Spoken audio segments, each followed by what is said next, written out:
नमस्कार, तुम्हा सर्वांचे माझ्या या नवीन व्हिडिओमध्ये पुन्हा एकदा खूप खूप स्वागत आहे।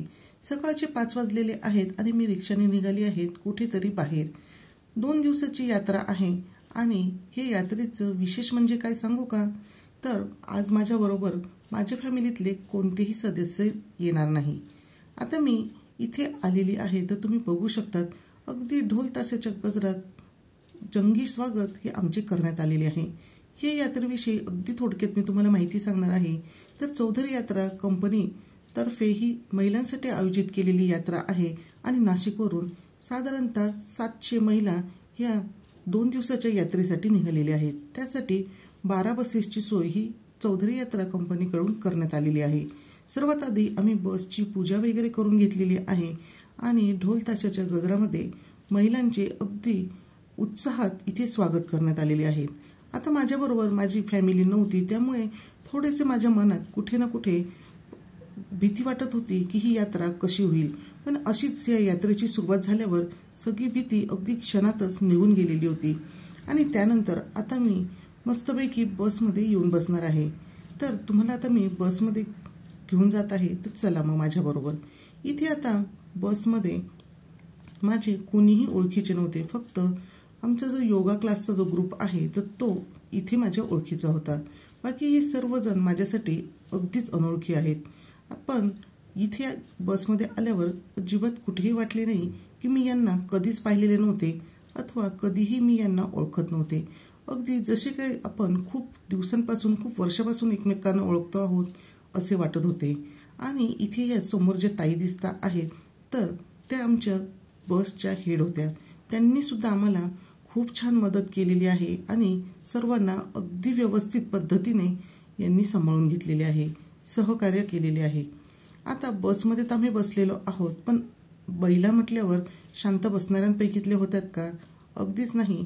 एकमेकींच्या गप्पा गोष्टी वगैरे चालू होत्या आणि साधारणतः नाशिकवरून आमची ही बस सकाळी 6 सव्वा 6च्या दरम्यान निघालेली होती आणि मग बसमध्ये बसल्यावर अगदी काही क्षणच आम्ही शांततेत घालवले। सर्व व्यवस्थित जागेवर बसल्यानंतर सर्वांना गुलाब पुष्प देऊन सर्वांचे स्वागत सुद्धा करण्यात आले आणि इथे आमची यात्रेला सुरुवात झाली। या ज्या ताई आहेत तर त्या खूप छान असे भजन म्हणत आहे, त्यांचा आवाज सुद्धा अगदी सुरेख होता आणि यांचे भजन सुद्धा मी अगदी थोडक्यात तुम्हाला इथे ऐकवणार आहे। तुम्ही सुद्धा या भजनाचा आनंद नक्कीच घ्या।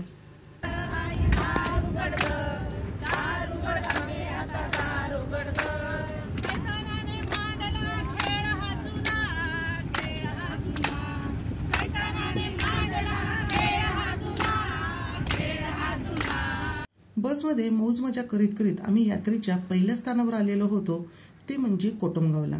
कोटमगाव इथे जगदंबा देवीचे खूप सुंदर असे मंदिर आहे आणि आता आम्ही या देवीच्या दर्शनासाठी इथे आलेलो आहोत। बसमधून उतरल्या पुन्हा एकदा ढोल ताशे वाजू लागले आणि त्याच्या आवाजाने सर्वच जण अगदी उत्साहित झाल्या। आनंदित होऊन सर्व ढोल ताशाच्या ठेक्याला नाचू सुद्धा लागल्या। सगळेजण या क्षणाचा खूप असं आनंद लुटत होते आणि उत्साहित होत होते। आता सर्वात आधी आम्ही इथे ढोल ताशाच्या गजरावर नाचत नाचत अगदी मंदिराच्या गाभाऱ्यापर्यंत गेलेलो होतो।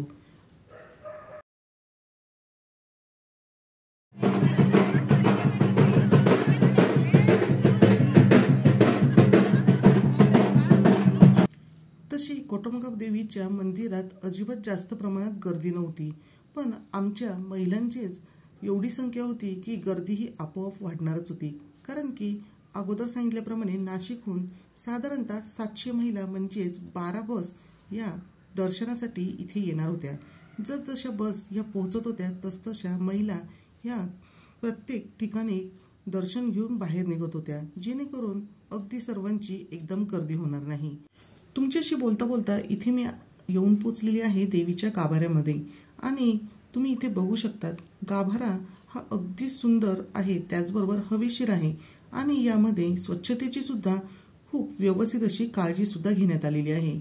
देवीच्या गाभाऱ्यामध्ये मोबाईल शूटिंग आणि फोटो हे जास्त अलाउड नव्हते, त्यामुळे मी यामध्ये खूप जास्त असे शूट करू शकले नाही, पण जेवढेही मी काही शूट केलेले आहे ते मी तुमच्याबरोबर शेअर करत आहे। तर इथे तुम्ही बघू शकता देवीचे अगदी सुरेख रूप आपल्याला इथे बघायला मिळते।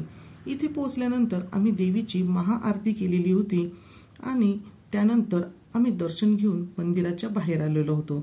जर तुम्हाला जमले तर तुम्ही सुद्धा या कोटमगाव देवीचे दर्शन घेण्यासाठी नक्कीच या। अगदी सुंदर असे हे मंदिर आहे, मनाला अगदीच प्रसन्नता मिळते।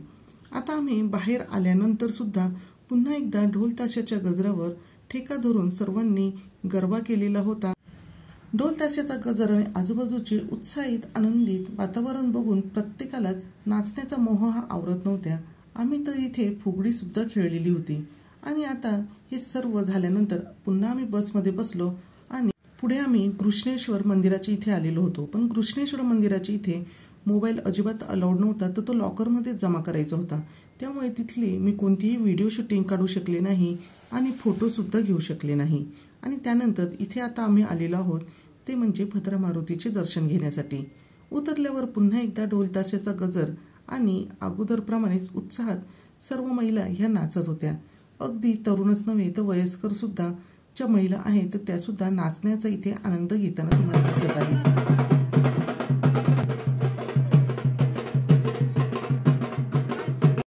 इथे पोहोचल्यानंतर ह्या मारुती रायांचे दर्शन सुद्धा झालेले आहे आणि त्यानंतर आता आम्ही निघालेलो आहोत ते म्हणजे मंदिराच्या दिशेने। इथला परिसर तुम्ही बघू शकतात, अगदी सुंदर असं हिरवागार आहे, त्याचबरोबर वातावरण सुद्धा अगदी मोकळे आहेत। आतमध्ये गेल्यानंतर भाविकांची गैरसोय होऊ नये यासाठी इथे पत्र्याचे शेड सुद्धा घालण्यात आलेले आहेत। आणि आता आम्ही निघालेलो आहोत ते म्हणजे मंदिराच्या गाभाऱ्यात। गाभाऱ्यात सुद्धा अगदी सुंदर आहे आणि इथे महिला आणि पुरुष अशी दोघांची दर्शनासाठी वेगवेगळी सोय केलेली आहे आणि इथे तुम्ही भद्रा मारुतीचे दर्शन हे घेऊ शकतात। दर्शन घेऊन आल्यानंतर बाहेरच शनी मंदिर सुद्धा आहे, तिथे पुरुष हे तेल इथे वाहू शकतात, अशी सोय सुद्धा पूर्ण व्यवस्थित अशी करण्यात आलेली आहे। त्यानंतर अगदी काही काळ आम्ही या मंदिराच्या आवारात घालवलेला आहे आणि सर्व महिला आम्ही इथे एकत्र झालेलो आहोत आणि त्यानंतर इथले तुम्ही जल्लोष हा ऐकू शकतात।